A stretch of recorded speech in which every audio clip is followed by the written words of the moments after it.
नवाज शरीफ की ज़ात से ऐसा क्या मसला था? एक्सटेंशन जंग कॉलम्स। रोज़नामा जंग के कॉलम निगार इरफान सिद्दीकी अपने कॉलम एक्सटेंशन में 19 फरवरी 2016 को उस वक्त के वज़ीर-ए-आज़म नवाज शरीफ से एक अहम मुलाकात की कहानी सुनाते हैं, जिसमें नवाज शरीफ ने अपने खिलाफ रचाए जाने वाले ड्रामों की असल वजह बताई थी।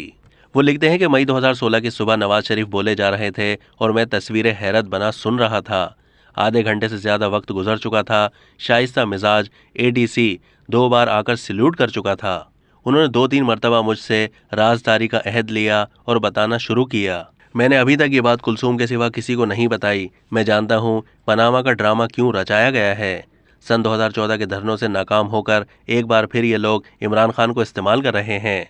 फसाद की आग भड़काना चाहते हैं। अदालतों पर दबाव डालकर मुझे मंजर से हटाना चाहते हैं। निशाना सिर्फ मेरी ज़ात है। अगर मैं कुर्सी पर बैठा रहूं तो साजिश मजीद आगे बढ़ेगी। ऐन मुमकिन है जमहूरी निज़ाम लपेट दिया जाए और मुल्क एक बार फिर गिरदाब में फंस जाए। मेरे पास बड़ी मुसद्दिका इतलात आ रही हैं कि उनकी नीयत ठीक नहीं। मैं सोचता हूँ कि मुस्ताफ़ी हो जाऊँ ताकि मुल्क किसी नए अजाब से बच जाए। आहीनी आसाब के मालिक नवाज शरीफ की ज़बान से ये सब कुछ सुनते हुए मुझे अपनी समाअत पर शक हो रहा था।